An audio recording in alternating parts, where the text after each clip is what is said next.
হুম। বিসমিল্লাহির রহমানির রহিম। শিক্ষা, সাহিত্য, সংস্কৃতি আর ঐতিহ্যের উত্তরাধিকার ঐতিহাসিক ময়মনসিংহ জেলায়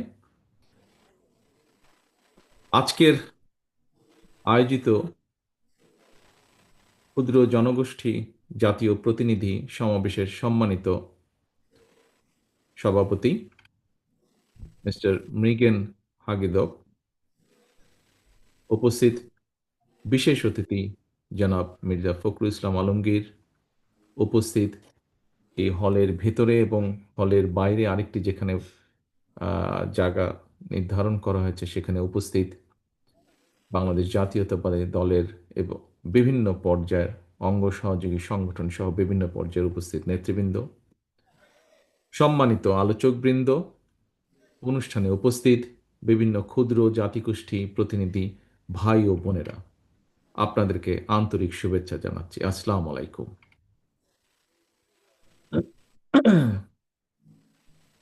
গারো, হাজং, বানাই, কোচ, ক্ষত্রিয়, সাঁওতাল, ওরাং, মালো, মাহতো, খাসিয়া, পাত্র এবং মণিপুরী সহ বাংলাদেশে বিশেষ করে সমতল ভূমিতে বসবাসরত বিভিন্ন ক্ষুদ্র জনগোষ্ঠীর বিদ্যমান সমস্যা, সম্ভাবনা এবং করণীয় সম্পর্কে আমাদের আজকের এই অনুষ্ঠানের বিভিন্ন আলোচকবৃন্দ তাদের আলোচনার মাধ্যমে অনেক গুরুত্বপূর্ণ বিষয়গুলো আমাদের সামনে উপস্থাপন করেছেন।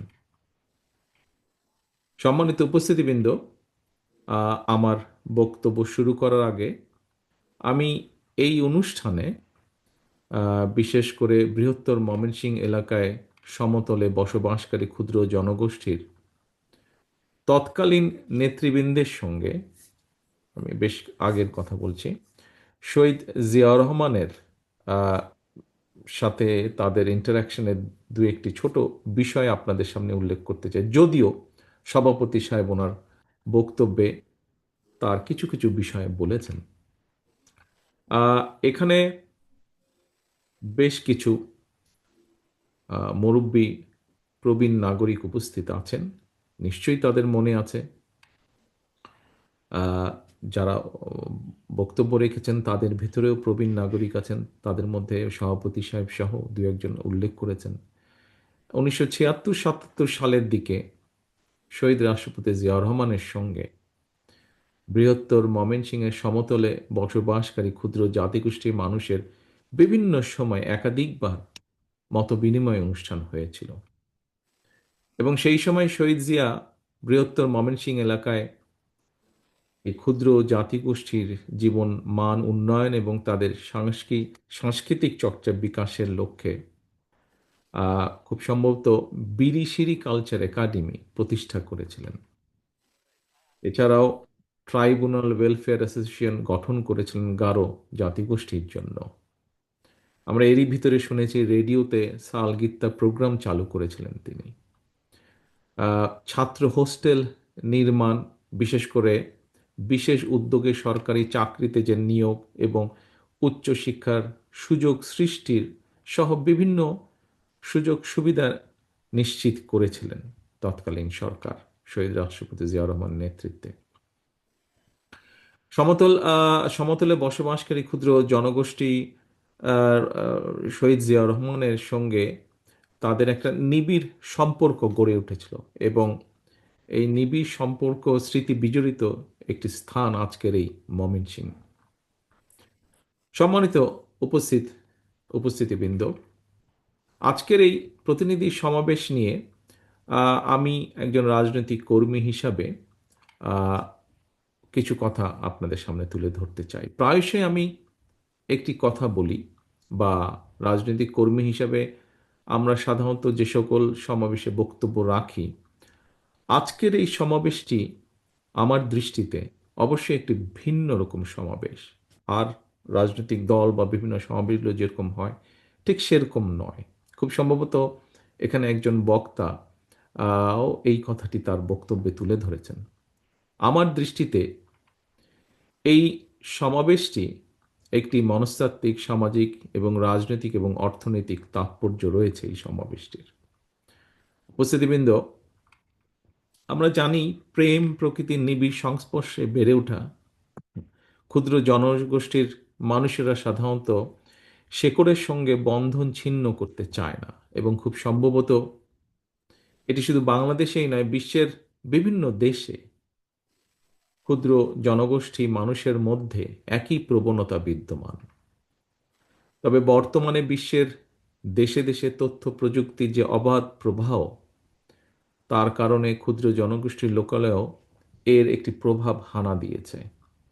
সুতরাং এই সমাজ বাস্তবতা থেকে হয়তো কারোরই দূরে থাকার সুযোগ নেই। সারা দেশে ক্ষুদ্র জনগোষ্ঠীর নিজস্ব বিশ্বাস, সংস্কৃতি এবং স্বাতন্ত্র্যবোধ রক্ষার প্রতি সম্মান রেখেই আপনাদের আজকের এই অনুষ্ঠানে আপনাদের প্রতি আমার বিনীত আহ্বান থাকবে, এই সময়ের চ্যালেঞ্জ মোকাবেলায় আপনাদের নিজস্ব যে ধর্ম, ভাষা, সংস্কৃতি আছে, সেটি সংরক্ষণের স্বার্থে হলেও যে কোনো মূল্যে, যে কোনো উপায় আপনাদেরকে শিক্ষা, কর্মসংস্থান এবং কর্মদক্ষতা অর্জনের সুযোগগুলো কিন্তু গ্রহণ করা অত্যন্ত জরুরি। নিজেদের গণতান্ত্রিক রাজনৈতিক অধিকার চর্চা এবং প্রয়োগের ক্ষেত্রেও কিন্তু সমানভাবে আপনাদের সক্রিয় থাকা অত্যন্ত জরুরি। প্রিয় ভাই বোনেরা, শিক্ষা দীক্ষা সহ আপনারা যাতে ঐক্যবদ্ধভাবে আপনাদের সকল নাগরিক সুবিধা এবং সুযোগ সুবিধাগুলো ভোগ করতে পারেন রাষ্ট্রের দেওয়া, রাষ্ট্র রাজনীতি সম্পর্কে আপনারা যাতে আরো সচেতন হয়ে উঠতে পারেন, সেই লক্ষ্য নিয়েই কিন্তু 2007 সালে দেশনেত্রী খালেদা জিয়া বিশেষ আগ্রহে ক্ষুদ্র জাতিগোষ্ঠীকে সামাজিক এবং রাজনৈতিকভাবে সংঘবদ্ধ করার এবং সংগঠিত করার উদ্যোগ নেওয়া হয়েছে।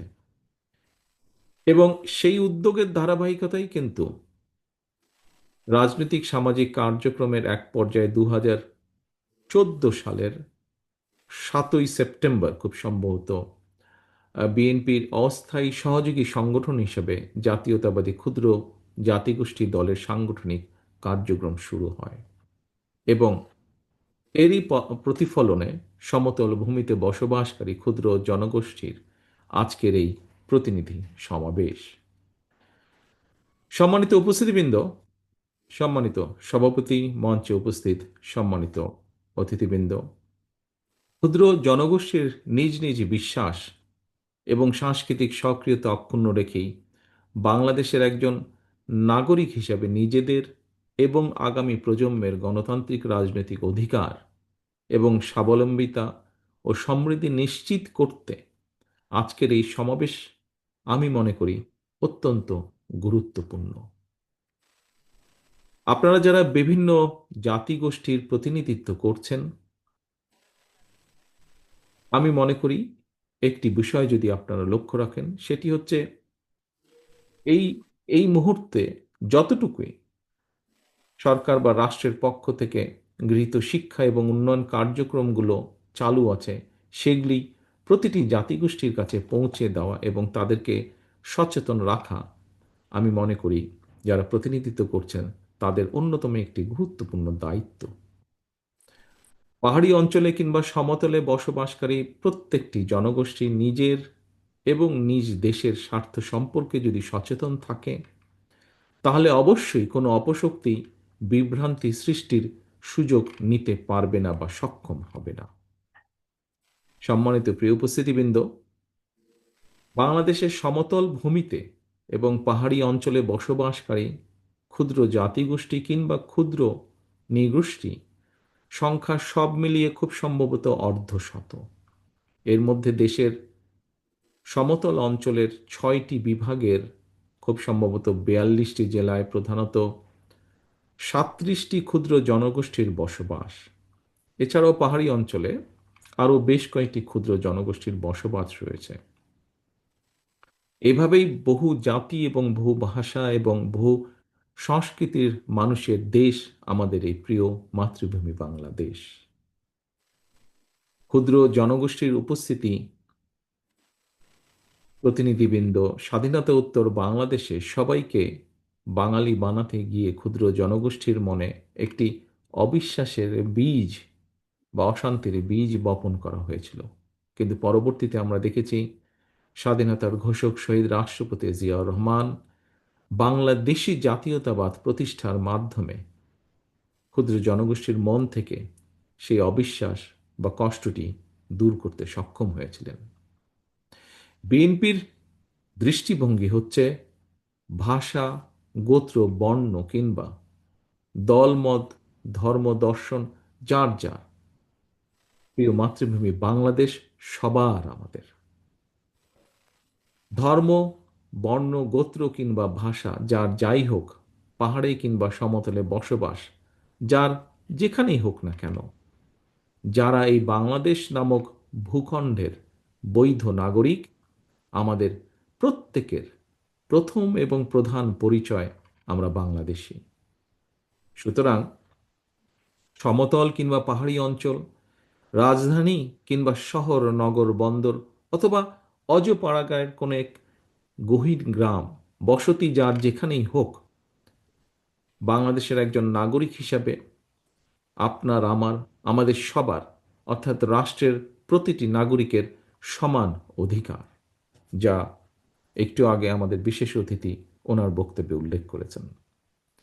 বিএনপি বিশ্বাস করে বাংলাদেশ শুধু বাঙালির নয়, ভিন্ন ভাষাভাষী ক্ষুদ্র জনগোষ্ঠী বৈধভাবে বাংলাদেশে বসবাসকারী এই বাংলাদেশ সবার। বহু জাতি, বহু ভাষিক এই বাংলাদেশে আপনারা প্রত্যেকটি ক্ষুদ্র জনগোষ্ঠী এক একটি রং, যাকে আমরা বলেছি রেইনবো নেশন। বৈচিত্র্যের মধ্যেই ঐক্য প্রতিষ্ঠা রাখাই আমাদের মূল লক্ষ্য বা আমাদের লক্ষ্য, এবং সেই লক্ষ্যেই বাঙালি, অবাঙালি তথা সকল জাতিগোষ্ঠী নিয়ে বাংলাদেশি নাগরিকগণ মিলেমিশে একটি অন্তর্ভুক্তিমূলক রাষ্ট্র ও সমাজ, একটি অন্তর্ভুক্তিমূলক নিরাপদ বাংলাদেশ গড়তে আমরা বদ্ধপরিকর। সুতরাং সমতলে কিংবা পাহাড়ি অঞ্চলে বসবাসকারী ক্ষুদ্র জাতিগোষ্ঠীর অধিকার সমুন্নত রাখার পাশাপাশি ভাষা, সংস্কৃতি, সামাজিক মূল্যবোধ রক্ষায় বিশেষ উদ্যোগ গ্রহণ, জাতীয় সংসদ এবং দলীয়ভাবে বিএনপির কেন্দ্রীয় কমিটি থেকে স্থানীয় পর্যায়ে পর্যন্ত বিভিন্ন স্তরের কমিটিতে ক্ষুদ্র জাতিগোষ্ঠীর যোগ্য প্রতিনিধির অন্তর্ভুক্তি, জাতীয় পর্যায়ে ক্ষুদ্র জনগোষ্ঠীর জন্য সাংস্কৃতিক গবেষণা প্রতিষ্ঠা, ট্রাইব্যুনাল ওয়েলফেয়ার অ্যাসোসিয়েশনকে ট্রাস্ট হিসাবে মর্যাদা প্রদান এবং দেশে বিদেশি প্রযুক্তিগত শিক্ষা এবং প্রশিক্ষণের সুযোগ সৃষ্টি, নারী উদ্যোক্তাদের ঋণ সুবিধা প্রদান, এসব বিষয়গুলো বাস্তবায়নের ব্যাপারেও বিএনপির পরিকল্পনা রয়েছে ইতিবাচক, এবং চিন্তা ভাবনাও রয়েছে আমাদের।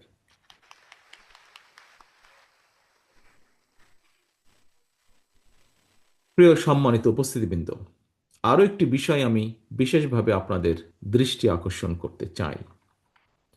সেটি হচ্ছে দেশে বর্তমানে বিদ্যমান কোটা পদ্ধতিতে সরকারি চাকুরিতে নিয়োগের ক্ষেত্রে পাহাড়ি অঞ্চলের চেয়ে সমতলে বসবাসরত যে ক্ষুদ্র জনগোষ্ঠীর সদস্য রয়েছেন, এই সদস্যদের নিয়োগ প্রক্রিয়া আমি যতটুকু জেনেছি তুলনামূলকভাবে জটিল, বিশেষ করে বর্তমান নিয়মে।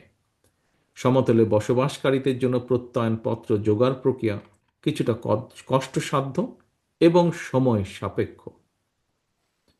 বাংলাদেশের জনগণের রায় বিএনপি আগামী দিনে ইনশাল্লাহ রাষ্ট্র পরিচালনার দায়িত্ব পেলে ক্ষুদ্র জনগোষ্ঠীর জন্য সরকারি চাকরিতে নিয়োগ প্রক্রিয়া কিভাবে আরো সহজ করা যায় প্রক্রিয়াটিকে, সে ব্যাপারে আমাদের চিন্তা ভাবনা রয়েছে।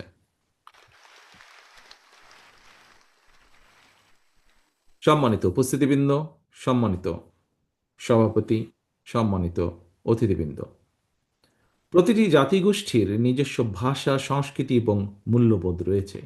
প্রতিটি জাতিগোষ্ঠীর নিজস্ব ভাষা, সংস্কৃতি এবং মূল্যবোধের প্রতি ব্যক্তিগতভাবে আমার এবং আমাদের দল বিএনপির পূর্ণ আস্থা এবং সম্মান রয়েছে। ভাষার বহুত্ব, সাংস্কৃতিক বৈচিত্র্য, প্রতিটি জাতিগোষ্ঠীর স্বাতন্ত্র্য বোধ এবং ভিন্নতাকে সংরক্ষণ এবং এসবের উন্নয়নের যথাযথ ভূমিকা রাখা রাষ্ট্রের দায়িত্ব বলে আমরা মনে করি। আপনারা অনেকেই ইতিমধ্যে জেনেছেন, বিএনপি ঘোষিত রাষ্ট্র মেরামতের ৩১ দফার ১৬ নম্বর ধারায় স্পষ্টভাবে উল্লেখ রয়েছে, দল মত ও জাতি ধর্ম বর্ণ নির্বিশেষে পাহাড়ি ও সমতলের ক্ষুদ্র বৃহৎ সকল জাতিগোষ্ঠীর সংবিধান প্রদত্ত সামাজিক, রাজনৈতিক, সাংস্কৃতিক, অর্থনৈতিক ও ধর্ম কাজের অধিকার, নাগরিক অধিকার, জীবন সম্ভ্রম এবং সম্পদের পুনর্নিরাপত্তা বিধানের সর্বোচ্চ প্রচেষ্টা গ্রহণ করা হবে। ক্ষুদ্র কিংবা বৃহৎ জাতিগোষ্ঠীর প্রতি এটি আমাদের অঙ্গীকার। সম্মানিত উপস্থিতিবৃন্দ, জনগণের রায় ইনশাল্লাহ বিএনপি রাষ্ট্র পরিচালনার দায়িত্ব পেলে পর্যায়ক্রমে প্রতিটি অঙ্গীকার আমরা বাস্তবায়ন করব ইনশাল্লাহ। স্বৈরাচারী বা ফ্যাসিবাদী আমলে হামলা নির্যাতন উপেক্ষা করেও ফ্যাসিবাদের বিরুদ্ধে নিজেদের গণতান্ত্রিক রাজনৈতিক অধিকার প্রতিষ্ঠার আন্দোলনে ক্ষুদ্র জাতিগোষ্ঠীর ভূমিকা উল্লেখযোগ্য। পতিত পরাজিত পলাতক স্বৈরাচার মুক্ত বাংলাদেশে বর্তমানে প্রতিটি মানুষের নাগরিক অধিকার প্রতিষ্ঠার একটি সুযোগ সামনে এসেছে। সম্মানিত উপস্থিতি, প্রিয় ভাই বোনেরা, আগামী ফেব্রুয়ারি মাসে জাতীয় নির্বাচন অনুষ্ঠানের টার্গেট নিয়ে অন্তর্বর্তীকালীন সরকার ইতিমধ্যেই জাতীয় নির্বাচনের রূপরেখা ঘোষণা করেছে। বিএনপি ঘোষিত সকল পরিকল্পনা বাস্তবায়নের জন্য, যা এর ভিতরে আপনারা বিভিন্নভাবে শুনেছেন, জেনেছেন, আজকে আপনাদের এখানে যারা বক্তব্য রেখেছেন তাদের অনেকের বক্তব্যের মধ্যে উঠে এসেছে এবং আমার বক্তব্যেও আমি কিছু বিষয়গুলো উল্লেখ করেছি। সেজন্যই বিএনপি ঘোষিত সকল পরিকল্পনা বাস্তবায়নের জন্য দেশে কর্মসংস্থান এবং কর্মপরিবেশ নিশ্চিত করে দল মত ধর্ম বর্ণ গোত্র গোষ্ঠী নির্বিশেষে সবার জন্য একটি নিরাপদ বাংলাদেশ প্রতিষ্ঠার জন্য আসন্ন জাতীয় নির্বাচনে বাংলাদেশ জাতীয়তাবাদী দল বিএনপি আপনাদের সক্রিয় সমর্থন এবং সহযোগিতা চায়।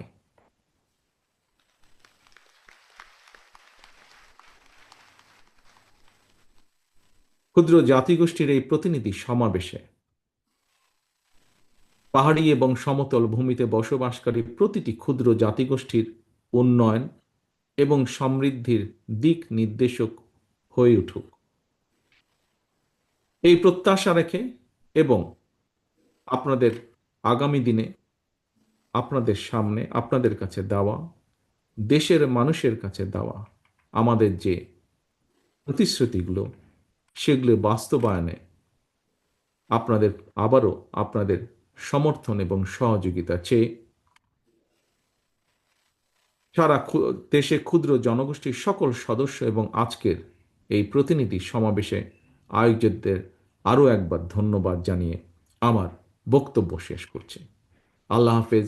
বাংলাদেশ জিন্দাবাদ। বাংলাদেশ জাতীয়তাবাদী দল জিন্দাবাদ।